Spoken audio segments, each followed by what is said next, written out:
Buen día, gente linda. Bueno, después del accidente que tuve, aquí estamos otra vez reunidos, agradecidos con Dios, porque Él nos guardó, nos protegió y nos hizo sentir el amor de todos los hermanos con sus buenos deseos, con llamadas, mensajes y tantas cosas lindas, tantas cosas hermosas. Pero vamos a ir directamente a la palabra de Dios para aprovechar bien el tiempo. Y quiero concentrarme en dos pasajes. El primero está en Deuteronomios capítulo 1, versículos 26 al 28, para responder tres preguntas. ¿Qué vieron? ¿Qué pensaron? ¿Y cuál era el problema real? Aquí estamos ante una situación muy interesante. Los judíos habían salido de Egipto con grandes milagros, tremendos milagros. Habían caminado por el desierto con tremendos milagros, los habían visto. Pero llegan a la tierra prometida y todavía no están en ella, ¿verdad? Está el Jordán, el río Jordán en medio, la tierra prometida estaba hacia el oeste y ellos están al este del río Jordán. Entonces ya están listos para cruzar y dicen, le van y le llevan a Moisés, que era el líder de ellos, una inquietud. ¿Por qué no mandamos personas para que vayan a espiar la tierra?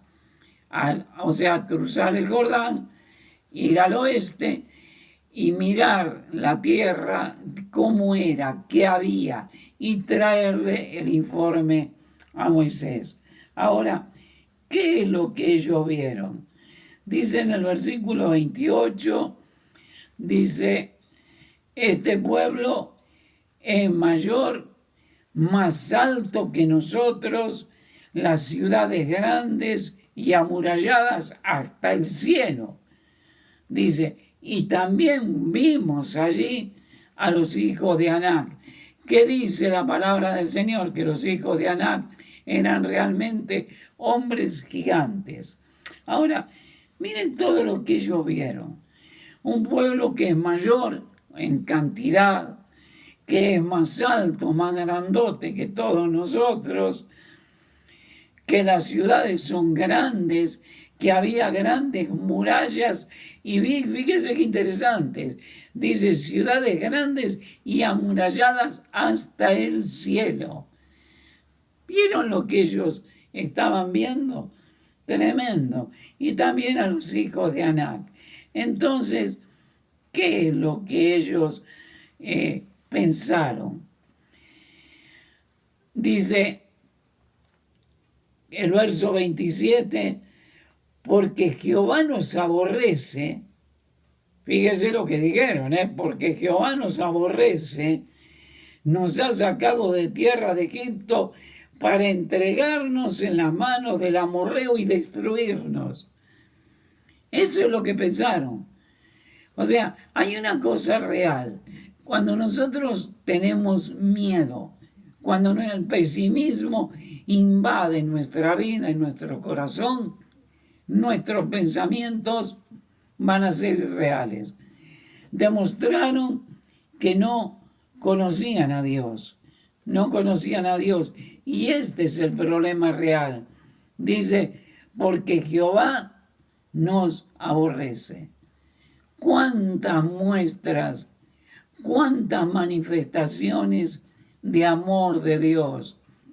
¿Cuántos milagros a través de sacarlos de Egipto, de que en Egipto se habían multiplicado, de que Moisés los sacó, de que abrió el Mar Rojo y cruzaron por tierra seca, que los defendió de los enemigos, que les dio de comer del maná? ¿Cuántas manifestaciones, una tras otra, del amor de Dios? Sin embargo, lo que ellos vieron era que Jehová los odiaba. Y entonces ahí aparece lo que es verdaderamente el corazón de ellos o el problema real.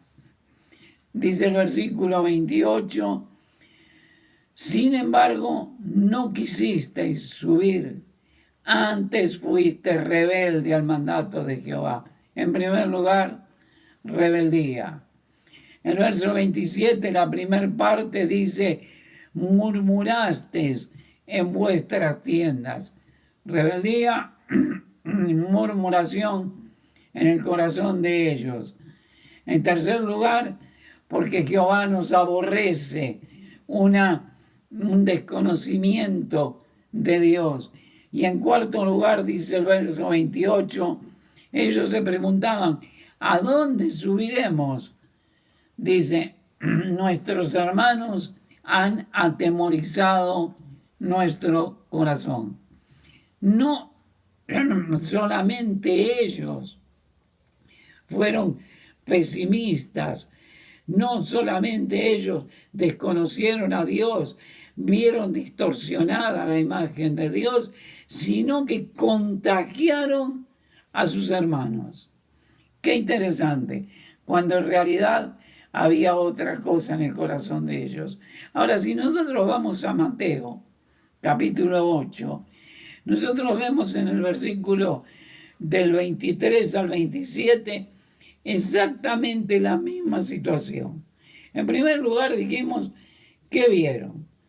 Dice el verso 23, entrando él, Jesucristo, dice, en la barca y sus discípulos le siguieron.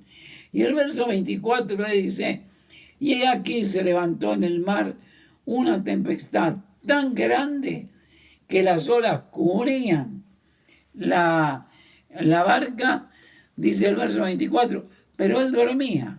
Ahora, ¿qué es lo que vieron? Vieron la tormenta, vieron la gravedad de la situación. Ahora, ¿qué fue lo que ellos pensaron? El verso 25 dice, vinieron sus discípulos, le despertaron diciendo, Señor, sálvanos, que ¿qué? Que perecemos. ¿Cómo iban a perecer si el Señor estaba ahí con ellos? ¿Cómo iban a perecer? De ninguna manera. El Señor les había dicho, crucemos en la barca, crucemos al otro lado. Y el problema real de ellos aparece en el verso 26. Dice, Él les dijo, ¿por qué teméis? ¿Ven? El temor, de nuevo, el temor. Dice, hombres de poca fe. Por el temor decayó la fe. Y dice que levantándose, reprendió al viento y al mar y se hizo grande bonanza. Y los hombres, ahora sí, se maravillaron diciendo, ¿qué hombre es este? Que aún el viento y el mar le obedecen. ¿Saben? Nosotros nos tenemos que preguntar ante situaciones difíciles de nuestra vida, ante conflictos tremendos, donde Dios nos llama a tener victoria en medio de la lucha contra grandes enemigos de nuestra vida, contra problemática de nuestra vida, contra situaciones como la tormenta que no podemos gobernar, que nada podemos hacer. Ante todas estas cosas es, en primer lugar, ¿qué vemos? ¿Usted ve la problemática más grande que Dios o un Dios más grande que su problemática? ¿Qué pensamos? ¿Tenemos miedo? ¿Tenemos aflicción? ¿Nos desesperamos? ¿Nos afanamos? Y ahí el afán es el umbral de la derrota. Y en tercer lugar, ¿cuál es el problema real? Muchas veces desconocer quién es Dios. Muchas veces la falta de fe que trae el temor a nuestra vida. Por eso Romanos 8 dice que si Dios es por nosotros, ¿quién contra nosotros? Por eso Hebreos capítulo 12 dice, puesto los ojos en Jesús, no en la problemática, que yo no quiero decir que no debemos ocuparnos, que yo no quiero decir que no debamos hacer nuestro mayor esfuerzo, que yo lo que estoy diciendo es que pongamos los ojos en Jesús, que confiemos en Él, que sigamos adelante, que Él no nos dejará tener pruebas más allá de nuestras fuerzas. Que podamos gozar en este día, disfrutar de un Señor tan grande, tan maravilloso, y que podamos decir, como los discípulos, ¿quién es este? Aún el viento y el mar le obedecen. Claro que sí. No hay absolutamente nada, pero absolutamente nada. Imagine el universo, la grandeza de un universo que nunca, jamás termina. Y sobre todo ese universo eterno hay un Dios que gobierna todas las cosas y que sabe que, como dijo David, Jehová pensará en mí. Piensa en usted, piensa en mí, quiere nuestro bien, porque nos ama y nos mostró su amor aún ante el problema más grande que teníamos, que era el pecado, sin ninguna posible solución de nuestra parte. Y Él envió a su Hijo, Él se encarnó en esta tierra como un ser humano para morir en la cruz por nosotros. Así de grande es el amor de Dios. Disfrutemos, gocémonos de su provisión. Gente linda, el Señor les bendiga grandemente.